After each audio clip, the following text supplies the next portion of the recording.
Hello, everyone. Thank you so much for joining us on Between the Headlines. I'm Alexis Wilkins.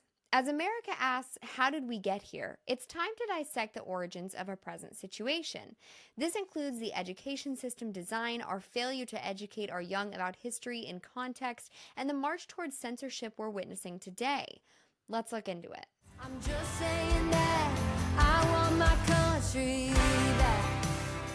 A quick glance at American education reveals striking similarities to the Prussian system. For those unfamiliar, this system was designed to churn out workers, not thinkers. It's a tightly regulated framework, laser-focused on need-to-know basics while conveniently overlooking crucial history lessons.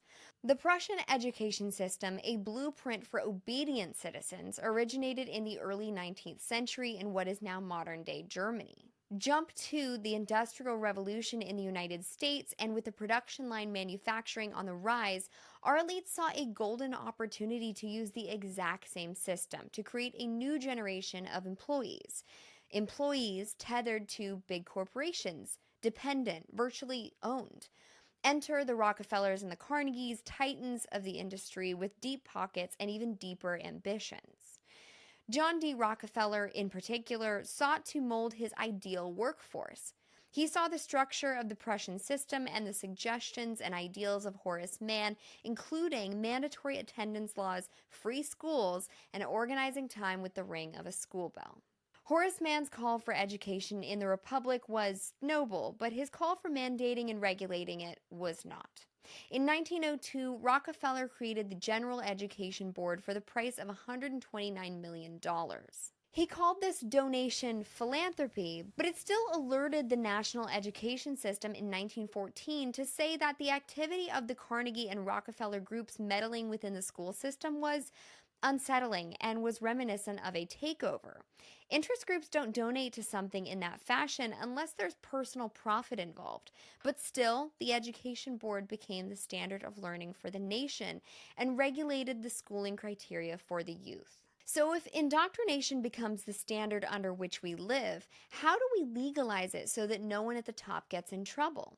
While Churchill and Korda orchestrated a sort of propaganda to help get the U.S. into World War II, ultimately, leadership had realized that disseminating propaganda to the people, or having nothing against the government doing so, was probably a bad idea given the course of the actions that led to Nazi Germany in the first place.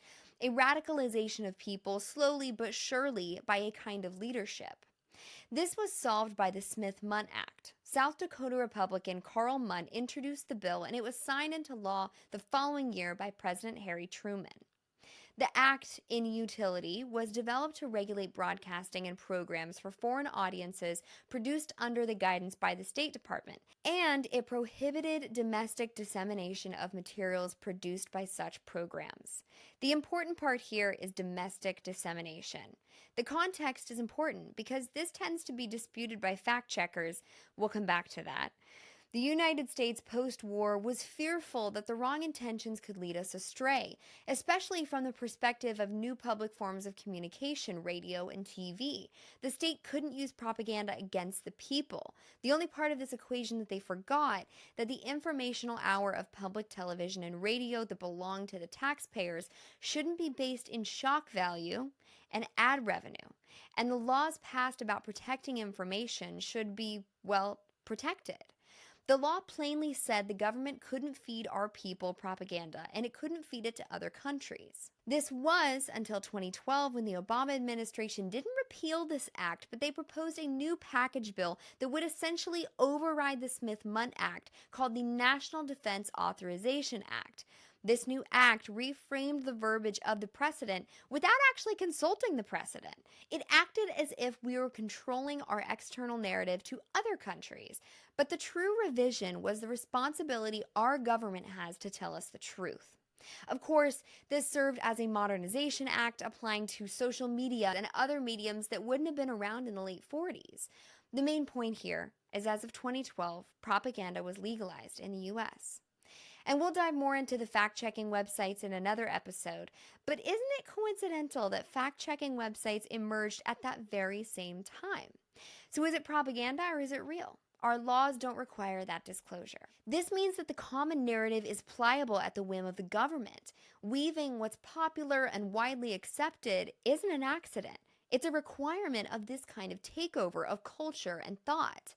Adolf Hitler himself said, "All propaganda has to be popular and it has to accommodate itself to the comprehension of the least intelligent of those whom it seeks to reach." He also said, "Make the lie big, make it simple, keep saying it, and eventually they will believe it." So there you have the big, simple, one-sentence lies of boys can be girls, the Republican Party was the party of slavery, conservatives are bigoted, etc.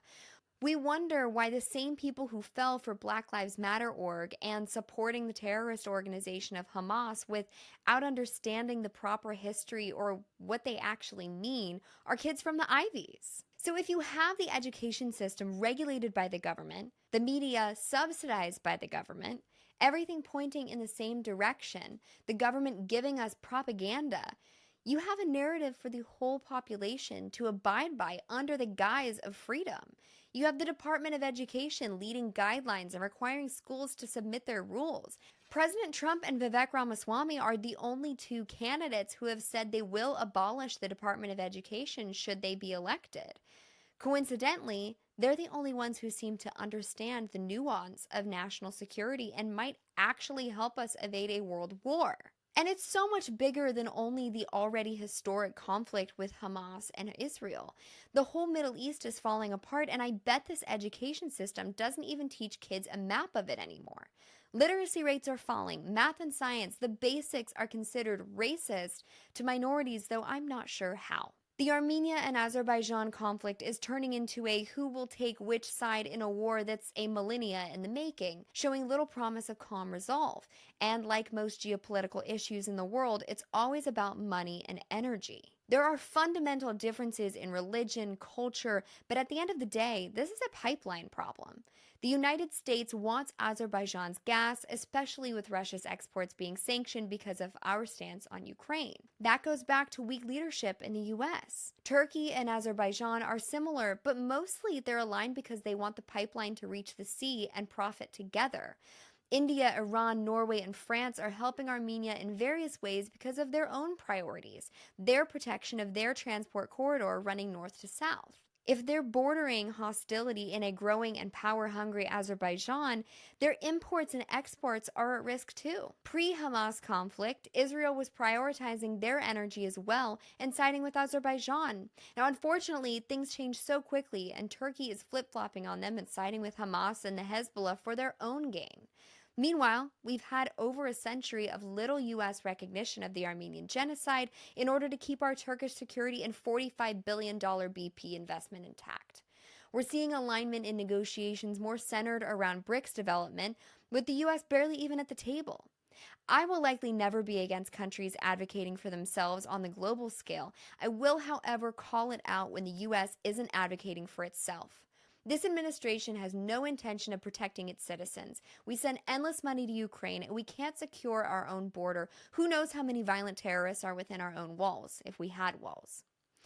Over the last 100 years, our society has been given blindfolds, and we've been taught how to put them on. We've had some bright moments, including but not limited to Eisenhower, warning us of the military-industrial complex in his farewell address. Reagan handling the Cold War and giving us the sage advice of being wary of the government telling us they're here to help. President Donald Trump taking care of our military, bringing home Americans without sacrificing our security, lowering prices for the average American household. Trump even passed an executive order holding social media companies and platforms accountable for what they censor and what they allow us to see and believe. We are America. We think we live under a star-spangled freedom, but we've been fighting against the system of censorship for years now. It's not our fault that we just woke up, but if you follow the money, you follow the corruption, you will find the reasons we have been asleep. Thank you so much for watching. Let me know what you want to see more of. Like, subscribe, and comment your thoughts. I'm Alexis Wilkins. As always, do your research, be good to each other, and remember, the truth is always somewhere in between the headlines. I'm just saying that I want my country.